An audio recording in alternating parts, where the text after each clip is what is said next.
Chapter 1. The Return. The rain was a fine mist clinging to the asphalt as the military bus pulled away from the curb. Marshal Wallace stood alone under the dim yellow streetlight, duffel bag slung over one shoulder, his boots hitting the pavement with a steady rhythm. No fanfare, no cameras, no family waiting with banners that read "Welcome Home." That was fine by him. After 20 years of deployments and blood-soaked battlefields, Marshal preferred silence. He had imagined this moment for months.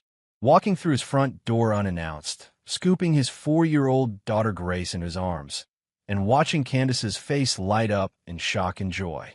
He smiled faintly, brushing a raindrop off his cheek. "Home," he murmured. The quiet suburban street looked just as he left it.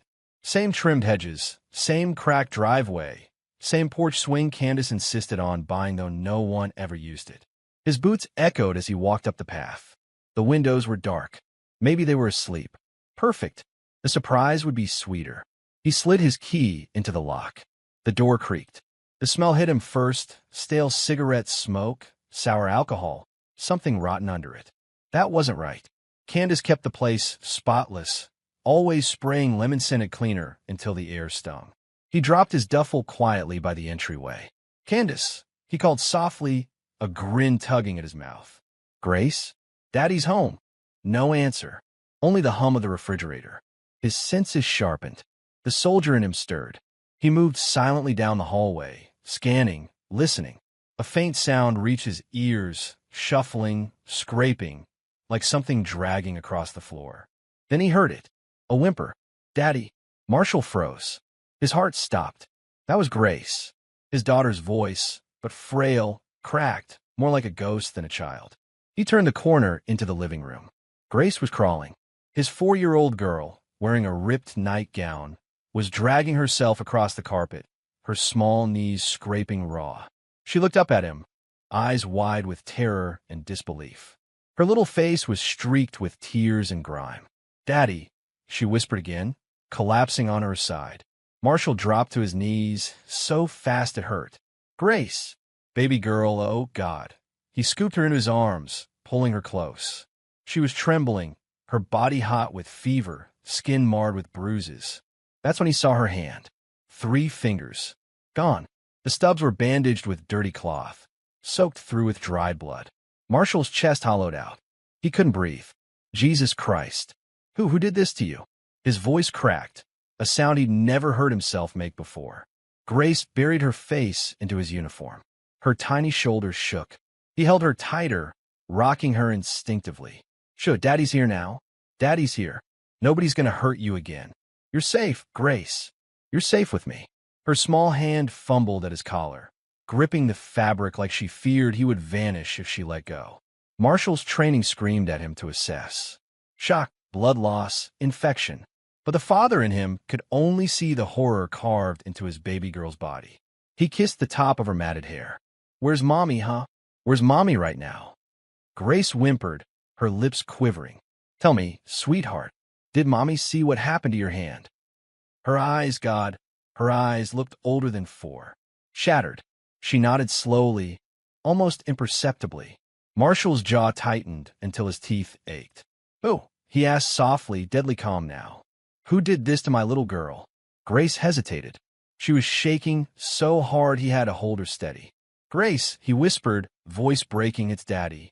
You could tell me anything. Nobody will ever hurt you again. I swear it on my life. But I need you to tell me." Her breath came in ragged gasps. Finally, she pressed her lips to his ear and whispered. "It was Mommy's friend, Brian." The name landed like a hammer in Marshall's chest. Brian McGowan. That useless, smirking bastard who lived 2 streets over, always hanging around Candace when Marshall deployed. Marshall had seen the looks before. But this, Grace clutched him tighter, desperate, afraid her words would summon the man back. "He cut them off," she sobbed, her voice cracking. "With the garden clippers. Mommy watched. She burned me with cigarettes too. She said you died screaming like a coward. In the war." And her voice broke completely, dissolving into sobs that shook her tiny body. Marshall's blood turned to ice. His vision blurred with rage and tears.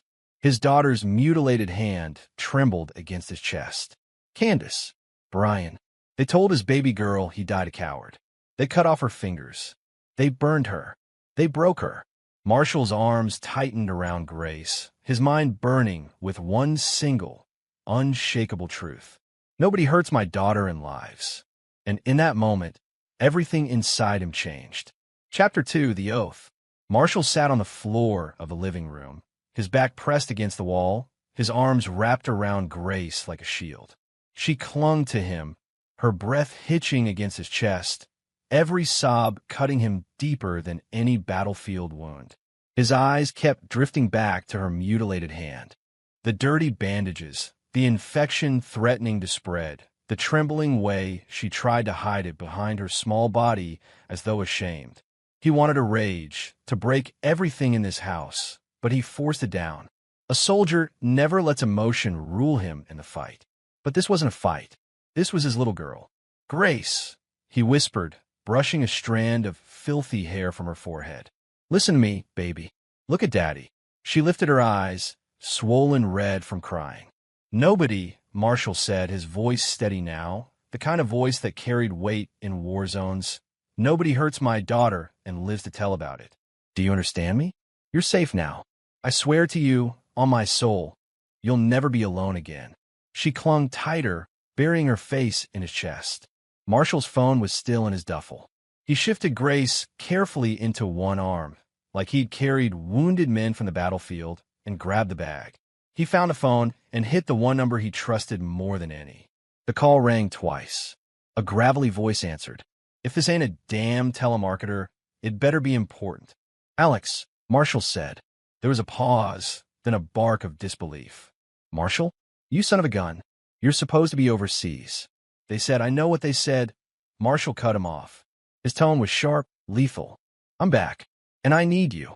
Something in his voice must have told the old Marine everything he needed to know. Where are you? My house. Grace is hurt. Bad. Real bad. A chair scraped on the other end. I'll be there in 2 minutes. Don't move. The line went dead. Marshall exhaled, rocking Grace gently. Help's coming, baby girl. Uncle Alex is on his way. Her small voice was muffled. I'm scared, Daddy. I know. He kissed her head.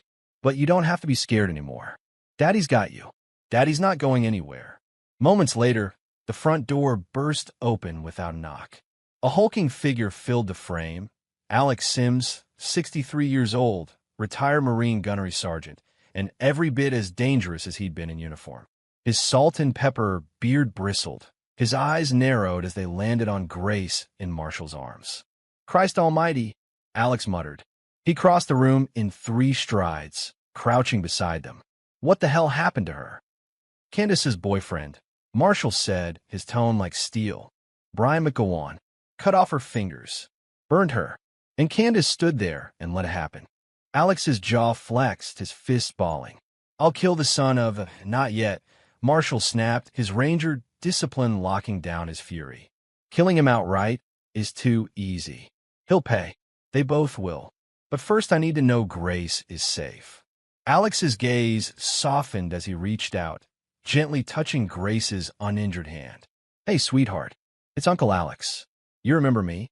Grace sniffled, nodding weakly. You're safe now, Alex said, his voice surprisingly tender for a man who once broke ribs in bar fights for fun. Me and your daddy, we're not letting anything happen to you again. Marshall met Alex's eyes, an unspoken pact forming between them. Can you stay with her? Marshall asked. Alex's brows shot up. Stay with her? Hell, I'll chain myself to this floor if that's what it takes. Where are you going? Marshall rose slowly, setting Grace on the couch and wrapping her in a blanket. He crouched so she could see his eyes. I have to step out for a little while, baby girl. Uncle Alex will be right here with you, and I'll be back before you know it. But Daddy's got something to take care of. Her lips trembled. Don't leave me, Daddy. The words hit harder than a bullet. He brushed her cheek with his thumb. Listen to me, Grace. I am not leaving you. I'm never leaving you. But if I don't do this, the bad people will think they can come back. And I can't let that happen. I need you to be brave for me, just for a little while. She stared at him, then nodded weakly. Marshall kissed her forehead, then stood and turned to Alex. Lock every door, every window. Anyone but me comes through that door, you put them down. You hear me?" Alex's lips curled into a grim smile. "You don't gotta tell me twice. I've been itching for some action anyway." Marshall grabbed his duffel and pulled out his sidearm, checking the chamber with the fluid motion of a man who'd done it 1,000 times. He holstered it at his hip, the weight familiar, reassuring. Alex's eyes followed the weapon. "You planning on storming his place tonight?" Marshall shook his head. "Not yet. First, I gather intel. I don't go into a fight blind. I'll use everything I know. Every contact. Every trick the Army ever taught me. When I move on them, it won't be rage. It'll be precision. And they'll never see it coming." Alex grunted in approval. "That's the Ranger in you talking." "No," Marshall corrected, his gaze sliding back to Grace on the couch, her fragile body curled under the blanket. "That's the father in me talking. They hurt my little girl. They thought I was gone. They thought they could erase me. But they don't understand. This war is only beginning." He moved to the doorway, his body vibrating with restrained fury. His heart was steady, but his blood ran cold with purpose. Behind him, Alex called out, "Marshall!" He stopped, hand on the frame. "Don't let your anger blind you," Alex said firmly. "Plan it. Make it clean. You're not in the desert anymore. This is home turf. You do it right, they'll never crawl out of the hole you put him in." Marshall gave a grim nod. "Oh, I'll make it clean. Military clean. Legal clean. When I'm done, Brian and Candace won't just lose their freedom. They'll lose everything. Their names, their reputations, their futures." He looked back one last time at Grace, her tiny hand clutching the blanket, her eyes closing in exhaustion. And in that moment, Marshall swore it like an oath carved into stone. "Nobody hurts my daughter and lives. Nobody." With that vow burning in his chest, he stepped out into the night, ready to unleash hell with the patience of a soldier and the fury of a father. Chapter 3: The Party of Betrayal. The night air was cool, carrying the faint thump of bass from 2 streets over. Marshall's truck idled at the curb, its engine off, headlights dark. He sat in the driver's seat, hands gripping the steering wheel like he was back in a Humvee waiting for the order to breach. The house ahead of him glowed like a beacon, laughter spilling out from open windows. He knew that house well, Brian McGowan's, a 2-story colonial with a wide porch and a yard he bragged about every summer. Tonight, it wasn't just a house. It was a nest of betrayal. Marshall adjusted the small recording device clipped inside his jacket pocket. Every word spoken tonight would be captured. He wasn't just here to confront them. He was here to build a case, brick by brick, until their world collapsed under its own rot. He stepped out of the truck, boots silent on the pavement, and strode toward the house. With each step, he replayed Grace's broken voice in his mind. "Mommy's friend Brian. He cut them off. She burned me. She said you died a coward." The fury sharpened his focus. Music and voices swelled as he reached the porch. He didn't knock. He pushed the door open and walked inside. The living room was alive with people, half-drunk coworkers, neighbors, friends. A banner hung on the wall. "Life goes on," with balloons and streamers dangling beneath it. Candace stood near the center, a wineglass in hand, her laughter bright and false. Beside her, Brian leaned back in a chair, his arms slung casually around her waist, smirking at some crude joke. Marshall's presence hit the room like a grenade. The laughter died. Heads turned. Glasses froze midair. Candace's wineglass slipped from her hand, shattering on the floor. Her face went pale. "Marshall," she breathed. Brian blinked, confused, then forced a laugh. "No way. Is some kind of stunt? He's supposed to be dead?" Marshall's voice cut through the room, cold and sharp. "That's what he told my daughter, isn't it? That I died screaming like a coward." Silence. Only the music thumped faintly in the background until someone scrambled to turn it off. Marshall stepped further into the room, eyes fixed on Candace. "Tell me, Candace, did it make you feel better? Watching him hurt our little girl? Did it make you feel powerful?" Candace's mouth opened and closed, but no words came. Her eyes darted around the room, searching for support, but every guest was frozen, watching. Brian stood, puffing his chest. "Careful how you talk to her, Wallace. You've been gone a long time." She needed somebody to finish that sentence, Marshall growled, his body squaring up. Go on. Tell this room what she needed. A man to torture her daughter while she watched. Gasps rippled through the crowd. Candace's face flushed red. That's a lie. He's twisting. Marshall reached into his jacket, pulled out his phone, and tapped a button. A recording filled the silence. Grace's fragile voice, trembling. Mommy's friend Brian. He cut them off. She burned me with cigarettes. The room erupted with horrified whispers. Someone dropped a drink. Candace's knees buckled. Marshall, stop, please. But Marshall wasn't finished. He turned his gaze on Brian. Tell them how you laughed when she cried. How you called her accidents funny. Brian smirked, though his eyes darted nervously. Kid wet the bed. What was I supposed to do? Treat her like a princess? Come on. She was pathetic. Marshall had him now. The recording device caught every word. Gasps filled the room again, sharper this time. Even Brian's friends edged away from him. Marshall stepped closer, towering over him. His voice dropped to a lethal whisper. You laid your hands on my child. You mutilated her. You scarred her for life. And you laughed. Brian swallowed hard, trying to hold his ground. What are you going to do, Ranger boy? Beat me up in front of all these people?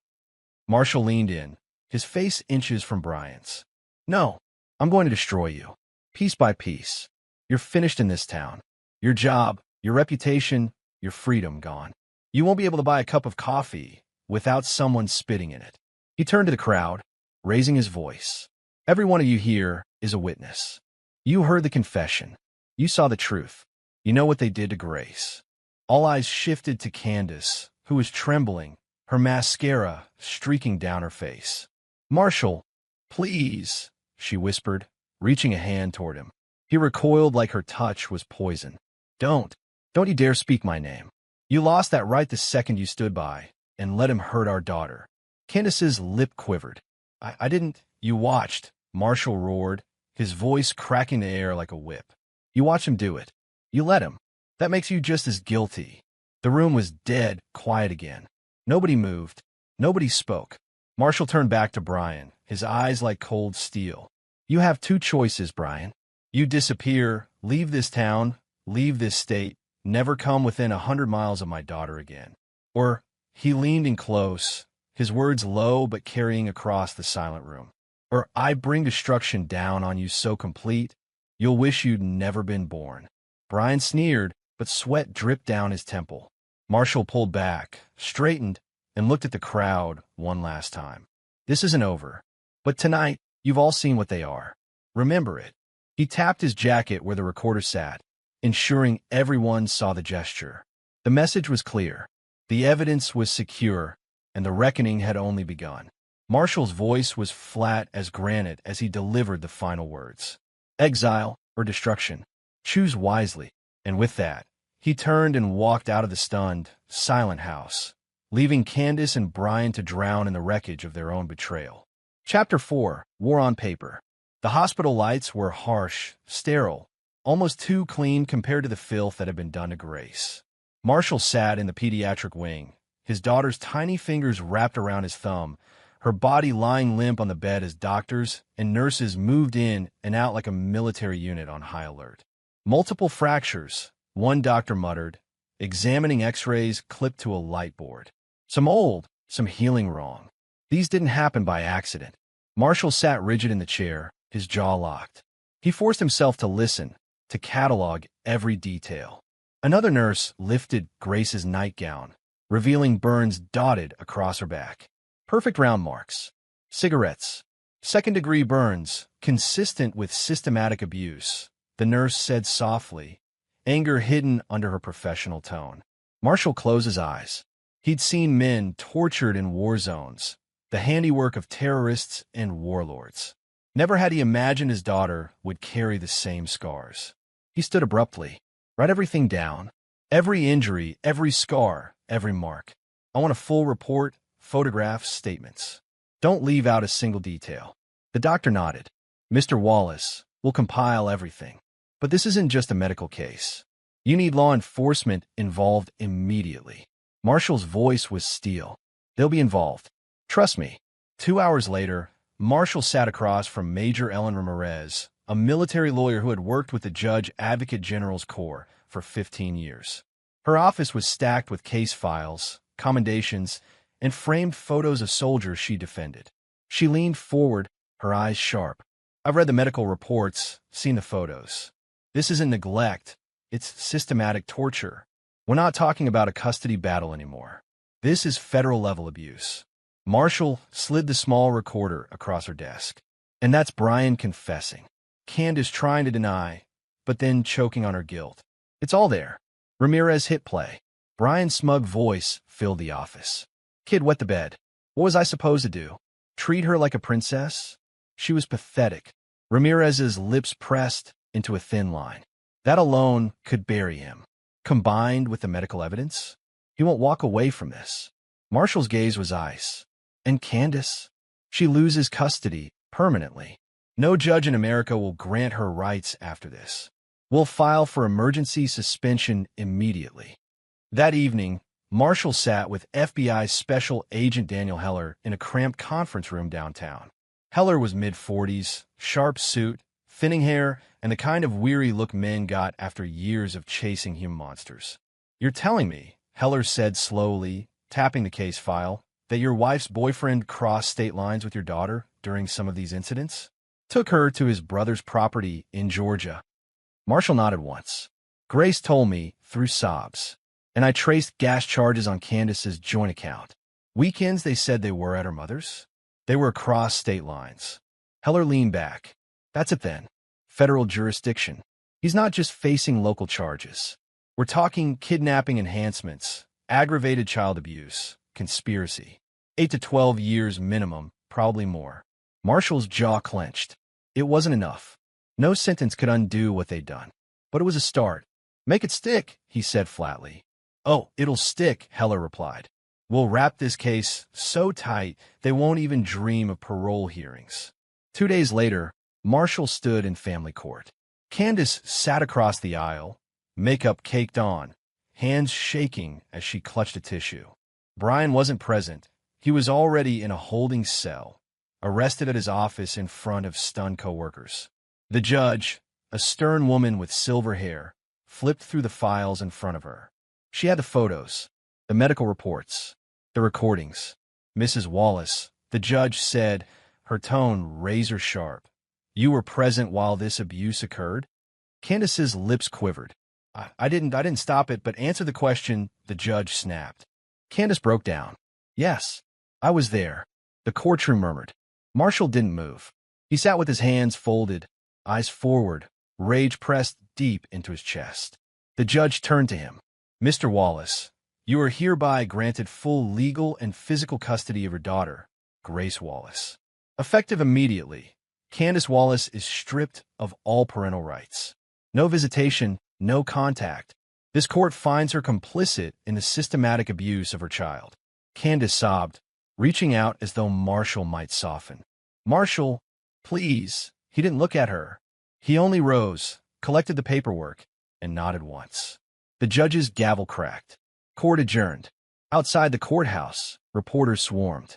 Microphones and cameras shoved in Marshall's direction.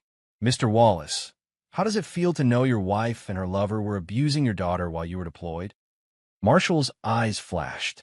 He stopped, stared into the nearest camera, and spoke in a low, controlled voice. "It feels like war. And I promise you this. Nobody hurts my daughter and walks away from it." He turned, shielded Grace, who was clinging to Alex Sims's hand, and pushed through the crowd. Later that evening, Marshall sat at his kitchen table with Agent Heller and Major Ramirez. The case files were stacked high, evidence cataloged and sealed. "Brian's arraignment is in 2 days," Heller said, flipping a page. "We've got him on child abuse, kidnapping, and crossing state lines for the purpose of committing a felony. He's looking at federal time." Ramirez added, "Candace? She's finished. No rights, no leverage. We'll pursue charges of endangerment and complicity, but her punishment starts with losing her daughter forever." Marshall's face was stone. He reached across the table, pulled the custody documents toward him, and signed his name with deliberate care. When he set the pen down, he exhaled slowly. The soldier in him had fought wars with rifles and squads. This war was fought with paper, law, and precision. And just like on the battlefield, victory meant crushing the enemy completely. Hours later, Marshall stood over Grace's bed as she slept. Her small hand, bandaged and fragile, rested on her stuffed rabbit. She stirred slightly, then settled again. Marshall brushed her hair back gently. "It's over now, baby girl. They can't touch you anymore." But his voice carried no softness when he added in a whisper only the shadows could hear. "And if they try, they'll find out what war really is." Chapter 5, Custody and Fortress. The ink on the custody papers was barely dry when Marshall walked out of the courthouse with Grace in his arms. She clung to him with the quiet desperation of a child who had learned too early that love could vanish without warning. Alex Sims trailed behind them, watching the reporters who swarmed outside, but kept their distance under Marshall's cold stare. The flash of cameras lit the steps, but Marshall didn't break stride. Every step away from that courthouse was a step into a new war, not fought in deserts or jungles, but on the home front. That night, as Grace slept curled against his chest, Marshall opened his laptop and began mapping out a plan. It wasn't enough to win custody. He had to build a fortress, a home so secure no threat could ever reach her again.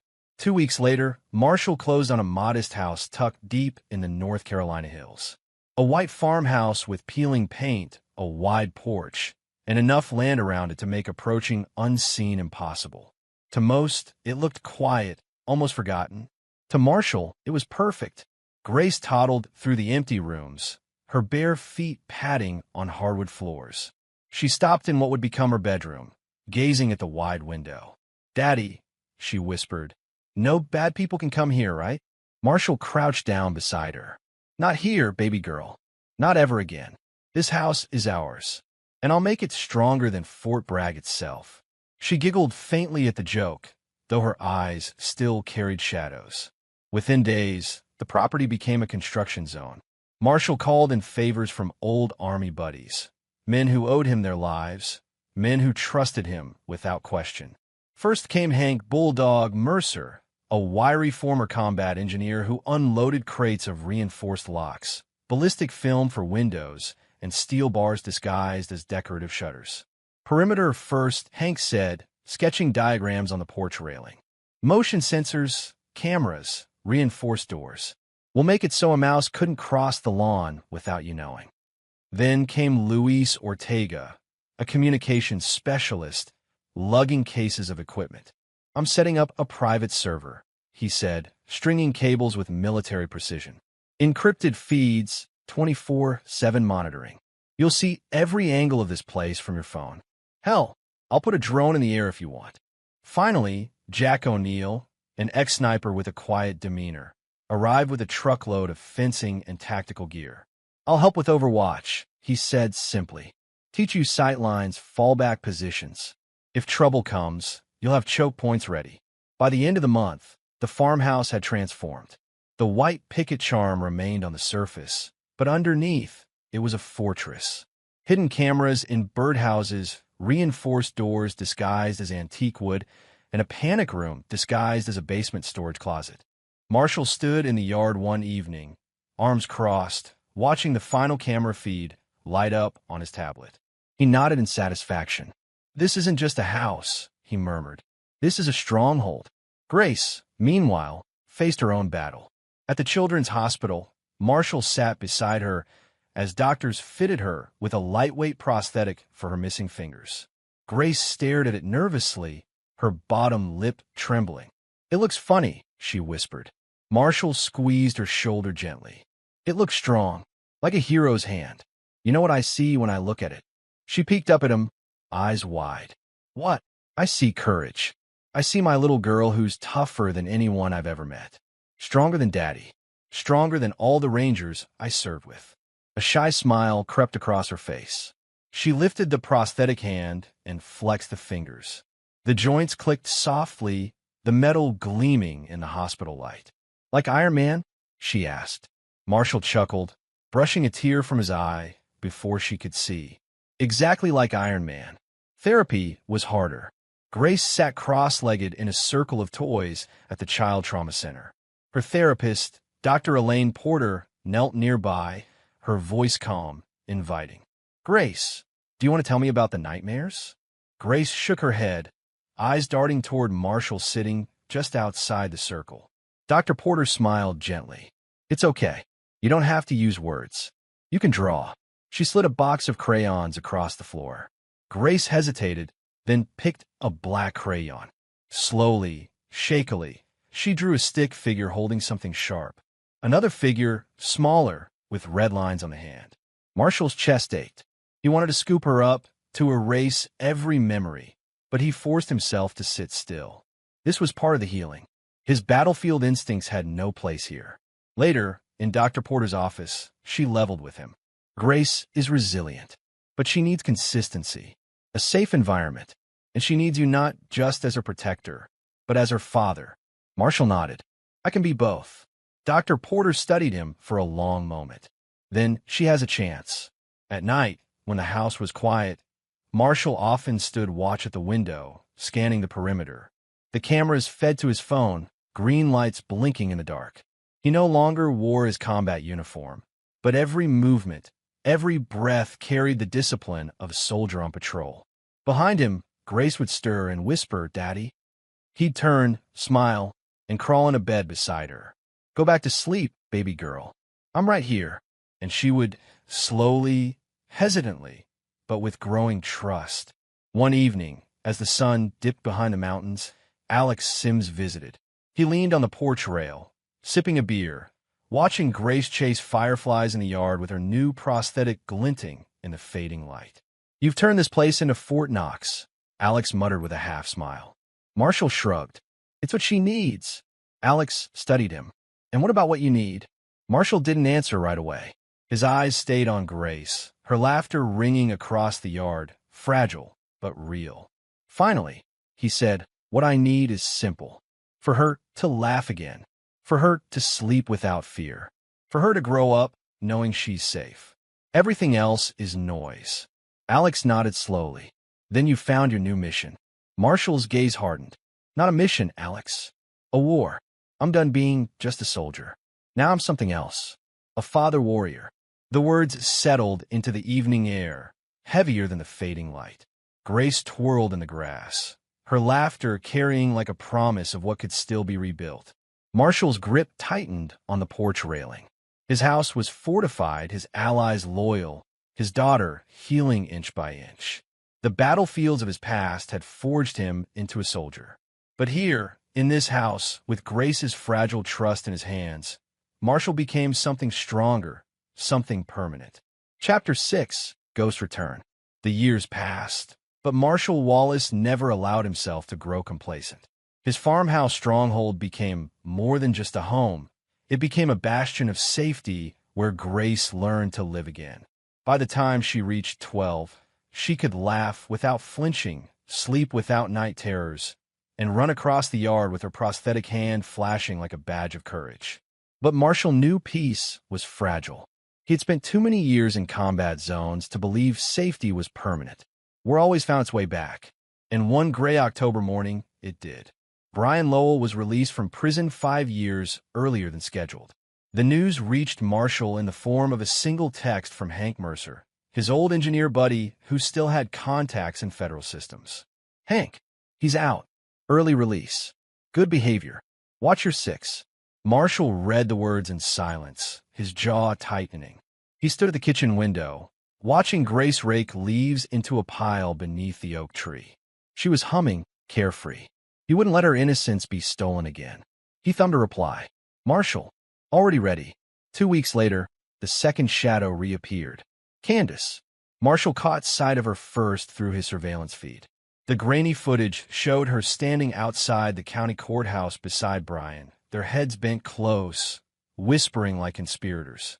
Brian had aged poorly, his once cocky posture now sagging, his eyes sunken, but Candace carried herself with the brittle confidence of someone clinging to old illusions. That night, in a motel room off Route 12, their voices were caught by a bug Marshall's team had planted weeks earlier. Candace's voice hissed through the speakers in Marshall's office. laced with venom.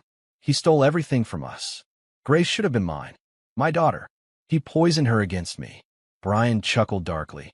The courts eat up stories about unstable vets. All we need are the right documents. Psychological evaluations. Fake records. I know a guy who can make them look clean. We'll paint him like a ticking time bomb.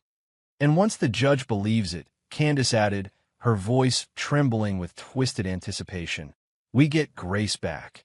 We show her who her real family is. Marshall sat in the glow of the monitor, his hands folded calmly. The fury that rose inside him was cold, disciplined. They thought they were planning a clever ambush. They didn't know he had been waiting for this day. Every system in his home calibrated for it. The following month, the first legal documents arrived. A notice appeared in Marshall's mailbox. Petition for custody review. Allegations of emotional instability, violent tendencies, and inability to provide a safe environment for a child.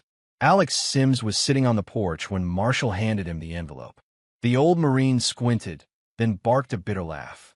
They're really going to try the unstable veteran card? Hell, you're the most squared-away man I've ever met. Marshall's expression didn't change. They think paperwork can undo what the courts already decided. They underestimate how long I've been preparing. He tapped the folder on the table. Inside, meticulously cataloged, was everything he collected. Video recordings, audio files, forged emails Candace had already sent to Grace over the years, and even surveillance clips of Brian visiting shady contacts for the fake documents.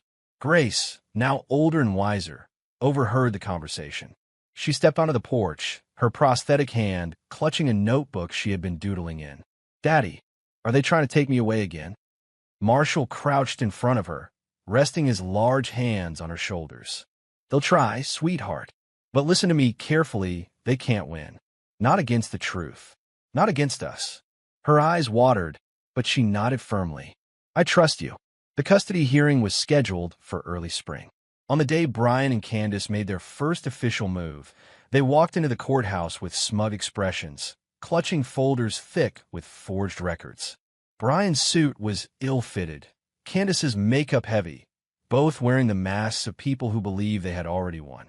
Marshall was already inside, seated with his lawyer and 2 federal agents from the FBI's Child Crimes Division. He wore his dress blues, medals gleaming not as vanity, but as testimony. His posture was calm, his face unreadable. Candace's smirk faltered the moment she spotted him. Brian, though, leaned close to her and muttered, Relax. Once the judge sees our papers, he won't stand chance. But Marshall had anticipated this exact tactic. When their attorney presented the evidence, claiming Marshall suffered from PTSD so severe he was unfit to parent, the judge frowned, glancing between the documents and Marshall's composed demeanor. That's when Marshall's lawyer rose. Your Honor, these documents are forgeries, and we can prove it. The courtroom projector flickered to life. One by one, surveillance videos rolled. Brian meeting with a forger in a parking lot. Candace dictating false claims into her phone. Audio recordings of their motel conversations, with her voice sharp and unmistakable. We'll paint him like a ticking time bomb. Gasps rippled through the courtroom. Brian's face drained of color. Candace clutched her seat, shaking her head furiously. This is entrapment. Brian roared, leaping to his feet.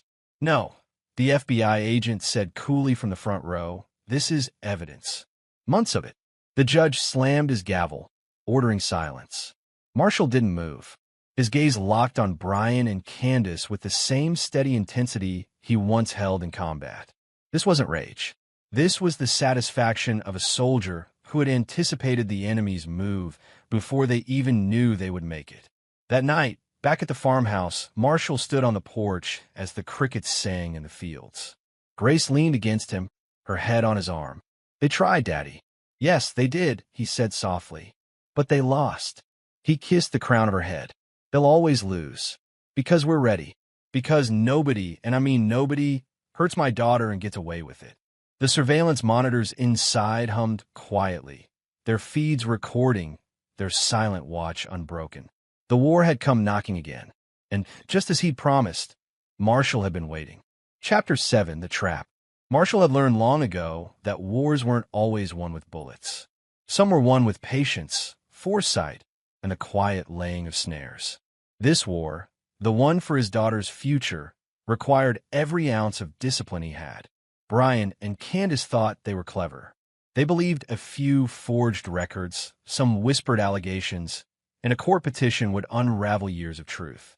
But Marshall had built his defenses with the same precision he once used to secure enemy compounds.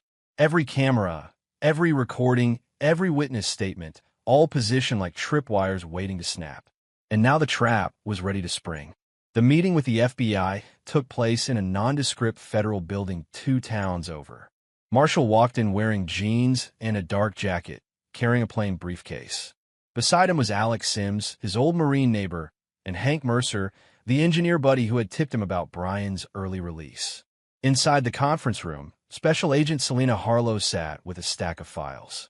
She was sharp-eyed, mid-40s, with the kind of presence that made liars crumble. "Mr. Wallace," she said as Marshall placed the briefcase on the table. "You said you had something that ties Lowell and Candace Wallace directly to conspiracy and forgery. I'll be blunt, we need it airtight." Marshall opened the briefcase. One by one, he laid out the evidence like a soldier setting down weapons before battle. Video recordings, he said evenly. Brian meeting with a document forger. Audio files of Candace dictating lies for the court. Surveillance of them coordinating, time-stamped, and authenticated. Cross-checked with my security network and third-party verification. Hank slid a thumb drive across the table. Metadata analysis. Every file's been scrubbed, checked, and mirrored. No chance of a defense attorney crying tampering. Alex leaned back, folding his arms. "In my day, we called this overkill. These days, I call it peace of mind." Agent Harlow scrolled through the files on her laptop. The color drained from her face, replaced by a steeliness Marshall recognized. The look of someone who had just been handed an ironclad case. "This isn't just forgery," she muttered. "This is perjury, conspiracy, and attempted custodial interference. They didn't just try to smear you. They tried to steal your daughter with lies." "Not tried," Marshall corrected coldly. "Plotted, and I don't care how many years pass. They'll never get near Grace again." The sting operation unfolded in less than a week. The FBI arranged a false custody mediation meeting at the county courthouse, baiting Brian and Candace into believing their fabricated documents had gained traction. Unaware of the net closing around them, the two walked in together, holding hands like partners in crime. Candace wore her usual smug smile, whispering to Brian as if she already heard the gavel in her favor. Brian's eyes darted around, suspicious but eager, his arrogance barely contained. Marshall was there too, but not in the courtroom. He sat in a side chamber with Agent Harlow and 2 federal marshals, watching on a live feed as the conspirators stepped straight into the trap. The judge began with a calm tone, asking for preliminary statements. Candace rose, voice syrupy and false. "Your Honor, we simply want what's best for Grace. Her father has a history of violent tendencies. The doors opened sharply. 2 FBI agents strode in, badges raised. "Brian Lowell, Candace Wallace, stand up. You are under arrest for conspiracy to commit perjury, forgery of federal documents, and attempted custodial interference." The courtroom gasped. Candace's face collapsed, her voice rising shrill. "This is ridiculous. We're the victims. He's manipulating everyone." Brian surged to his feet, fists clenching. "You set us up. You think you can ruin me twice." The marshals had him in cuffs before the rage could turn physical. Candace tried to pull away, screaming, but the agents hauled her out with the efficiency of professionals who had dealt with every excuse in the book. From the side chamber, Marshall watched without a flicker of expression. Only when Grace's name was shouted in desperation by Candace, "Grace is my daughter," did his jaw tighten. Agent Harlow glanced at him. Satisfied, Marshall's reply was measured, quiet. "When the judge signs the permanent protection order, then I'll be satisfied." The legal process moved swiftly this time. The mountain of evidence was impossible to deny. The recordings of Candace's voice, the video of Brian meeting the forger, the metadata, the corroborating testimonies. It painted a picture not even the slickest lawyer could distort. Brian was charged with perjury, forgery, conspiracy, and attempted kidnapping under federal statutes. His parole was revoked, and the judge's tone was merciless. You squandered your second chance. This time, you'll serve every day. Candace fared no better. Her attempt to cast herself as a manipulated partner shattered under the weight of recordings where she drove the conspiracy herself. You thought you could erase the truth, the prosecutor said in closing. Instead, you erased your right to ever call yourself a mother. When the gavel fell, both were remanded into federal custody. The sentences were long, far longer than the first time. Marshall sat through the hearing in silence, Grace beside him. She was old enough now to understand more than he wished she could. Her small hand curled into his. When the judge announced the permanent protection order, forbidding Candace and Brian from any contact, forever, Grace exhaled shakily, as if a weight she didn't know she carried had finally lifted. Does this mean they can't find me anymore? She whispered. Marshall leaned down, his voice steady. It means they don't exist in your world anymore. They're gone, Grace. Permanently. Her eyes glistened. She nodded, burying her face in his uniform sleeve. That night, back at the farmhouse fortress, Marshall gathered a small circle, Alex, Hank, and 2 other veterans who had helped run the security net. They sat around the oak table in the kitchen, coffee mugs steaming. They won't see daylight for a long time, Hank reported, sliding over the official paperwork. And even if they do, the protection order guarantees they can't come within 100 miles of Grace. Any slip, and it's another felony. Alex raised his mug. To the end of ghosts. Marshall didn't toast. Instead, he looked toward the living room, where Grace was curled on the couch sketching in her notebook, her prosthetic hand moving smoothly across the page. She was smiling, truly smiling. He let the moment sink in, his voice finally breaking the silence. This wasn't just about winning. This was about erasing them from her life. They don't get to haunt her. Not anymore. For the first time in years, Marshall felt something close to peace. Not the fleeting kind that came between battles, but the durable kind of father built brick by brick, wall by wall, until nothing could breach it. Grace looked up from the couch and called, Daddy. Yes, sweetheart. She smiled softly. I feel safe. Marshall's throat tightened. He gave a single nod. Good. That's how it's always going to be. And with Brian and Candace locked away, erased from her world forever, Marshall Wallace knew his war for Grace had been worth every ounce of blood, sweat, and steel. Chapter 8. Healing the Wounds. The first year after Brian and Candace's arrest felt like a long exhale, not quiet, not without effort, but steady, cleansing. Marshall had been living 2 lives for so long. The soldier who carried missions in his blood, and the father forced to fight wars no child should ever face. Now, for the first time, he let one of those lives go. The retirement papers had been signed in the spring, the Army brass offering him a final salute for 22 years of service. No fanfare, no ceremony. Marshall requested it that way. He wasn't leaving in disgrace, nor in triumph, just in completion. He had served, and now his mission had shifted. He and Grace moved to Asheville, a place with mountains that rose like old sentinels and air that smelled of pine and rain. He chose it deliberately, far enough from the past, close enough to nature to feel grounding. The house he purchased was modest, tucked at the end of a long gravel road, but like everything Marshall touched, it became fortified within weeks: cameras, reinforced locks, a perimeter system only he and his veteran friends knew how to operate. But the fortress wasn't just for defense anymore. It was a place where Grace could finally breathe. Daddy, look. Marshall was on the porch, sanding down a chair, when Grace came running across the yard. She wore a sky blue dress, her hair braided to one side, and on her left hand, the new prosthetic glistened in the sunlight. Sleek, custom-made, it flexed with her every movement. She held up the sketchbook in her other hand. The page showed a careful drawing of the mountain ridge behind their house. Lines traced with steadiness, colored with confidence. You did that with a new hand?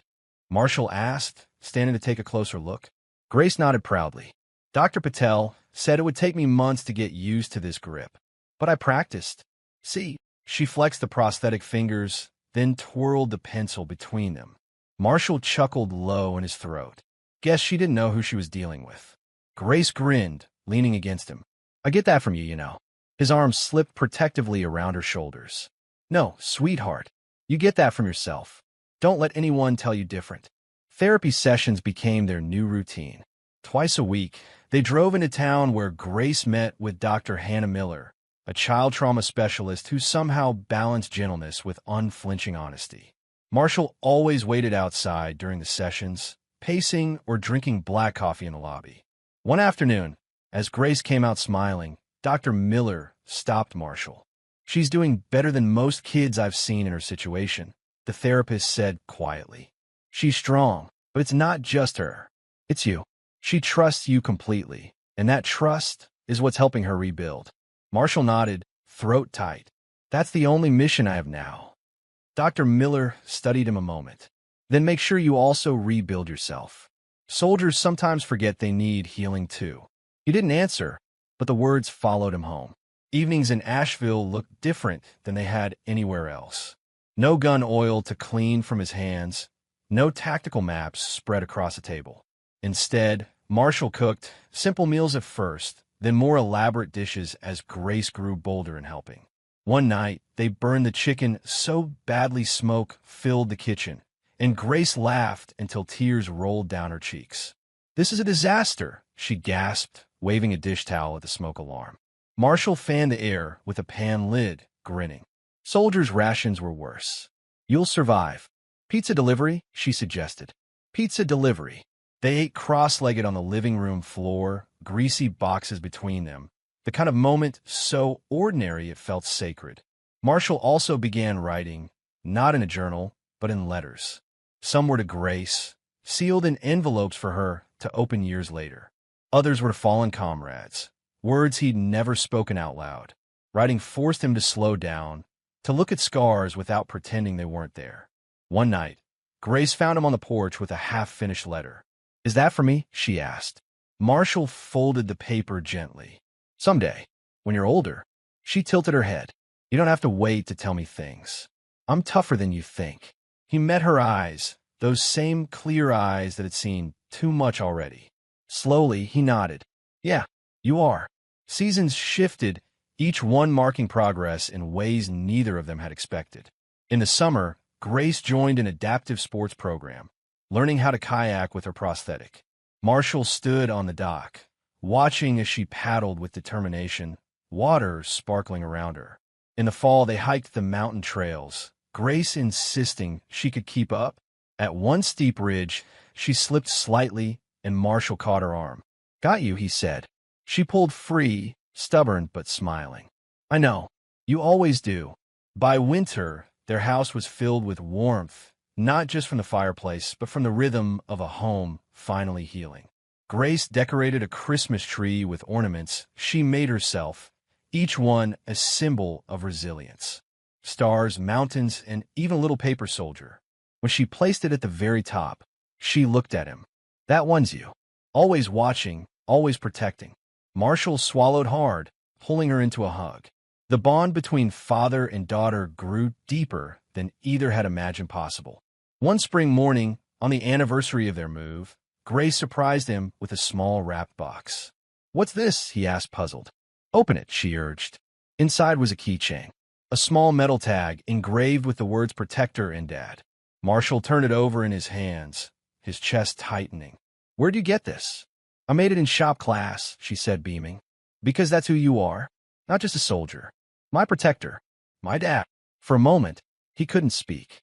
His eyes burned, his throat locked. Then he crouched down, cupping her face with his hands. Grace, I've fought a lot of battles. Some I won, some I lost. But you're the only victory that ever mattered.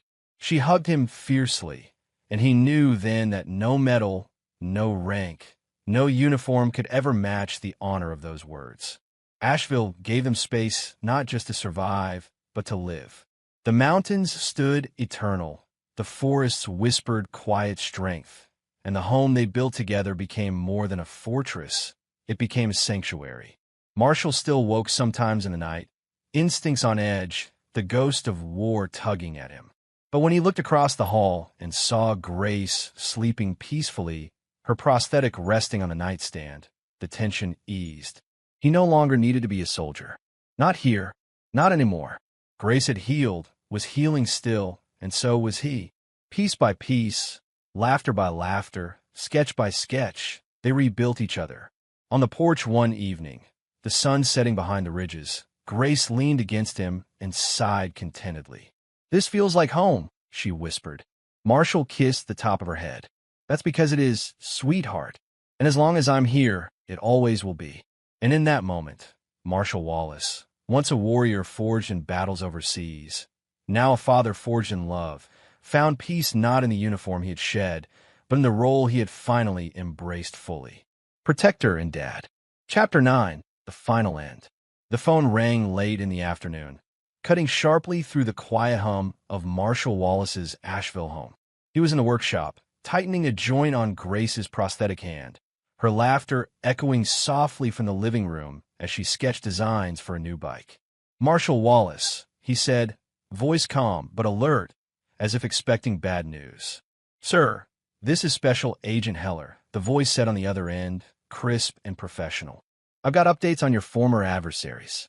Marshall set the tool down, sensing the weight in the agent's tone. "Go ahead."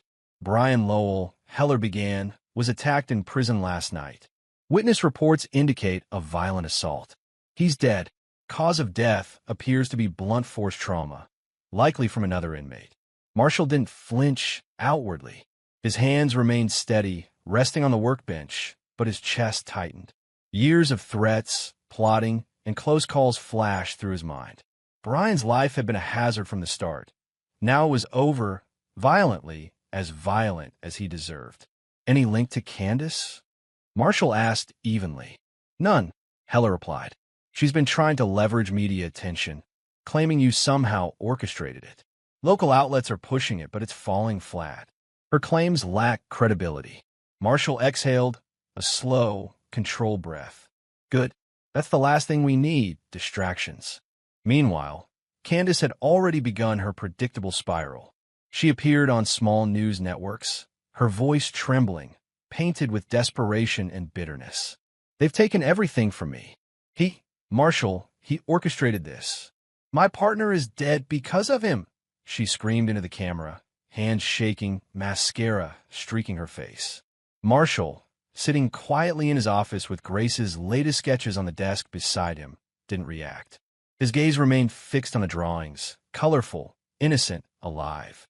Alex Sims, sitting nearby, muttered, "She never learns, does she? Even with him gone, she's still blaming you." Marshall's lips pressed into a thin line. Let her scream into empty air. Nobody who matters believes her. The courts, the law, the truth, that's what matters, not her theatrics. "Your daughter sees it too," Alex noted. "Grace knows where the danger is. She's safe." Marshall nodded, his eyes softening as he glanced toward the living room where Grace was arranging her crayons. That's the only thing that ever mattered. Later that evening, news outlets continued to pick at Candace's claims, but the story quickly fell flat. Reports detailed the prison incident, highlighted her false accusations, and noted the lack of any evidence tying Marshall to the death. Social media erupted briefly, but then died down, the narrative already controlled by facts and official statements. Marshall watched silently as Candace's efforts unraveled in real time. He didn't gloat. He didn't need to. His victory had never been public. It was private, shielded behind every wall, camera, and safeguard he had built for Grace. "She's desperate," Alex commented. "Will she ever stop?" Marshall shook his head. "She's irrelevant. All that matters is Grace." Grace, sensing the tension, wandered into the office, a small sketchbook clutched in her hands. "Daddy," she asked softly. He crouched to her level. "Yes, sweetheart." "Are they gone?" she asked, eyes wide. "The people who hurt me?" Marshall brushed a loose strand of hair from her face. "Gone. Permanently." Her lips curved into a small, hesitant smile. "I like that. Can we color now?" Marshall smiled back, the corners of his eyes crinkling. "Absolutely. Let's make something beautiful." The next morning, Marshall received official confirmation from the prison. Brian's death was classified as homicide, but investigators ruled it entirely within the prison system. No outside interference. Candace's claims were noted as false. Marshall filed a brief statement with his lawyer and the FBI. My focus remains my daughter's welfare. All else is irrelevant. His lawyer, a sharp-eyed woman named Major Ellen Ramirez, smiled. You're handling this the way you should. Zero engagement with nonsense. Let the law take its course. Candace's credibility is gone. She has no legal ground, and the courts have already protected Grace. Good, Marshall said simply. That's how it stays. For Grace, life continued forward without interruption. School, therapy sessions, and recreational programs filled her days. Marshall took her hiking on weekends, kayaking along the French Broad River, and exploring nearby trails. One afternoon, Grace paused mid-hike and held up her prosthetic hand. Daddy, I can climb higher now without worrying about slipping. Marshall crouched to examine her grip. You're strong, Grace. Stronger than most kids, stronger than most adults. She giggled. Like Iron Man? Exactly like Iron Man, he replied, squeezing her shoulder. They continued up the trail, sun filtering through the dense canopy, birdsong filling the air. Marshall felt a rare sense of quiet, a silence not imposed by vigilance, but by security and peace. At night, they'd return to the house. Marshall checked the perimeter, as always, though now the tension was different. It wasn't fear, but habit, a soldier's instinct that lingered long after battles ended. Cameras, sensors, and the walls he'd built were not just protection. They were symbols of triumph. Grace would sit beside him at the kitchen table, drawing or reading aloud, sharing pieces of her world. Daddy, she said one evening, do you ever get tired of protecting me? Marshall paused, pen in hand, looking at her earnest eyes. No, baby girl, I will never tire of it. It's my job, my honor, to make sure you're safe always. She nodded, satisfied, and returned to her book. Marshall also began reconnecting with civilian life, simple errands, community activities, and even volunteering at a local youth center for kids with physical disabilities. Grace loved it, seeing her father not just as a protector, but as someone invested in the wider world. One afternoon, as Marshall helped a boy adjust a prosthetic arm, Grace tugged on his sleeve. Daddy, you're my hero, she whispered. He looked down, smiling faintly. No, sweetheart, you're my hero. You remind me every day why I fight, even when it's not with a rifle, even when it's just love. Candace, meanwhile, faded into obscurity. Her attempts to publicly smear Marshall were ignored, dismissed, and legally blocked. Permanent protection orders prevented her from contacting Grace. Every attempt she made to regain relevance ended in failure. Marshall never celebrated. Victory, he had learned long ago, was meaningless without peace at home. He didn't need applause. He didn't need recognition. The only measure of success that mattered was Grace's smile, her laughter, and the light returning to her eyes. One evening, as the sun dipped behind the mountains, Marshall sat on the porch, Grace beside him, legs swinging over the edge. Daddy, she asked. Yes, sweetheart. Do you think anyone will ever hurt me again? Marshall wrapped an arm around her. Not if I can help it. And I always will. She leaned into him, satisfied. For the first time in years, Marshall allowed himself to truly breathe. The uniform was gone. The missions overseas were memories. The battles against Candace and Brian were behind him. Now, there was only this, the quiet strength of home, the gentle rhythm of healing, and the unwavering bond between father and daughter. Marshall Wallace, once a soldier, once a warrior, had finally completed his greatest mission. And that mission was nothing short of love, protection, and the slow rebuilding of a life that had been shattered years ago. He didn't need to celebrate the end of Brian's life. He didn't need to gloat at Candace's failure. Those were victories only in a narrow sense. His focus remained absolute. Grace's future, her healing, her happiness, that was all that mattered. And as the wind rustled through the pines and the sun sank behind the ridges, Marshall sat silently, holding his daughter close, knowing that for the first time, they were free. Chapter 10. Absolute Victory. The morning sun spilled gold across the ridges behind Asheville, brushing the farmhouse and the protective walls Marshall had built around it.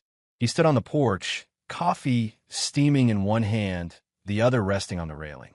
Grace's laughter drifted up from the yard below, where she was practicing riding her bike, her prosthetic hand gripping the handlebars confidently. Marshall allowed himself a rare, deep breath, feeling the quiet pulse of life around him.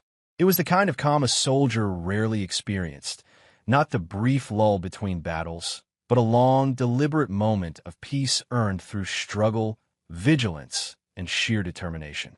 He watched Grace wobble slightly, then steady herself, pedaling faster. His jaw tightened, a reflex he couldn't shed, but his heart swelled. This was the life he had fought for, the one he had clawed back from betrayal and violence. "Careful," he called down, his voice firm but gentle. Grace looked up, flashing a toothy grin. "I've got this, Daddy. I can do it." He nodded. "I know you can." It was a simple exchange, but in it was everything: trust, security, and the restored innocence of a childhood that had been nearly stolen.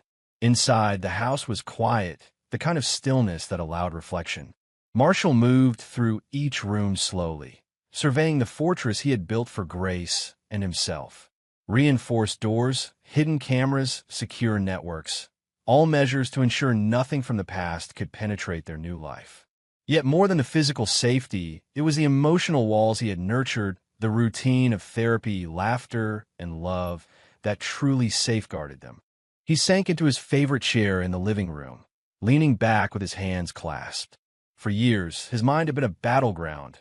Memories of deployment, the shock of finding Grace hurt, the betrayal by Candace, and the years-long war to protect his daughter. Each memory was a scar, but one he carried with purpose.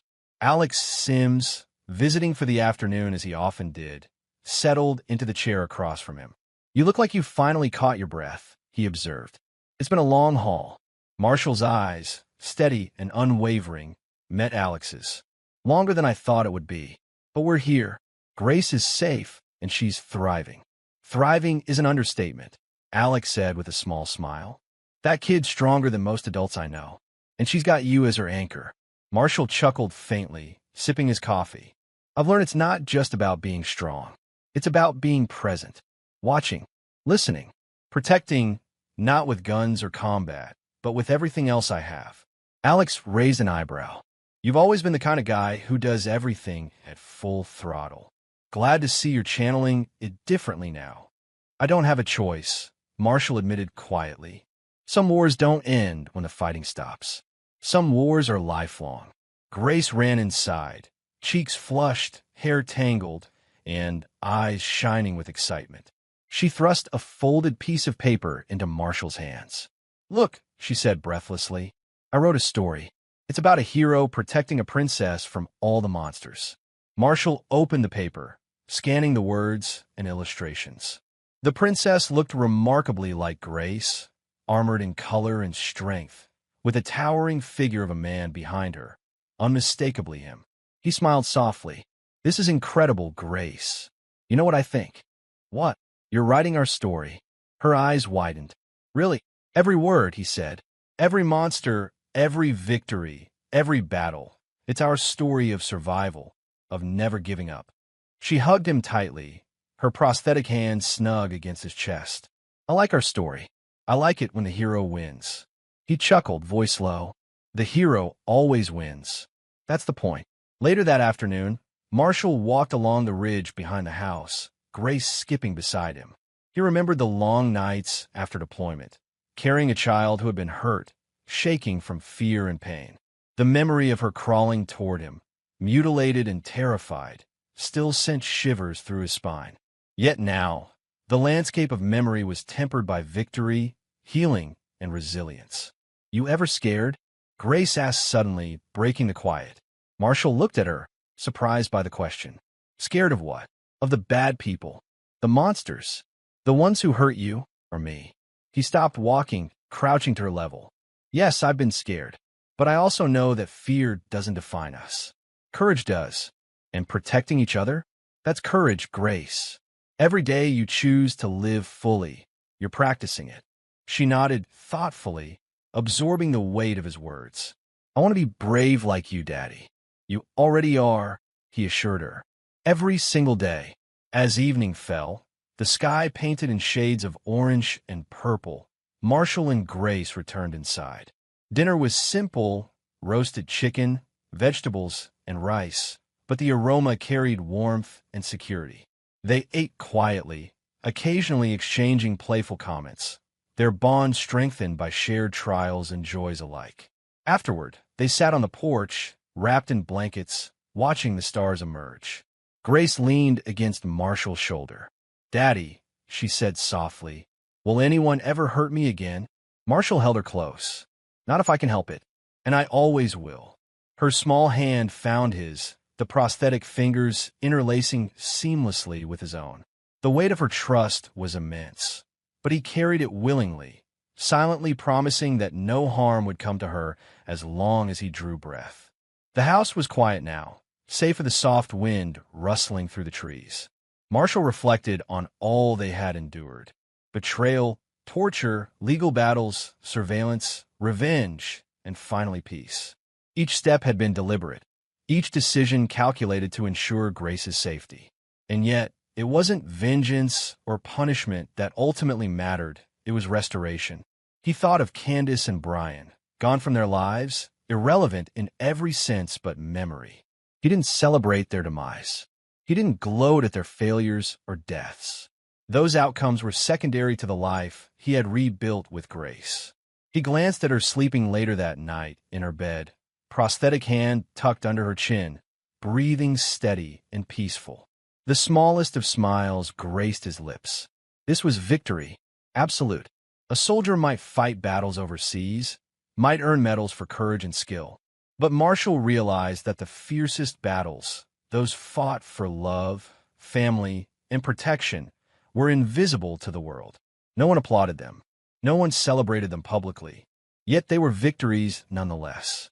He lowered himself onto the edge of her bed, brushing a strand of hair from her forehead. "You're safe," he whispered. "Always. And I'll make sure it stays that way." The words weren't just a promise. They were a creed he had lived by for years, honed through fire, pain, and unwavering resolve. As he sat back in the chair by her bedside, he thought again of all the darkness they had survived, of betrayal, of cruelty, of the near loss of the one thing he had sworn to protect. And he knew, beyond any doubt, that every obstacle, every enemy, every challenge had led them to this. A moment of clarity, safety, and life reclaimed. He turned toward the window, watching the mountains stand eternal, silent witnesses to their journey. For all the wars he had fought, literal, legal, and emotional, this one had the most profound meaning. Because this time, the victory was complete. Because this time, the person he had sworn to protect was smiling, thriving, and building a life untouched by those who had tried to destroy it. And Marshall Wallace, soldier, father, protector, and warrior, leaned back, the weight of years finally lifting slightly from his shoulders. He knew that the war for Grace's safety would never truly end. Threats could always emerge. Life was never perfectly secure. But he also knew the unshakable truth, one forged in years of fire and devotion. Nobody hurts my daughter and lives to tell about it.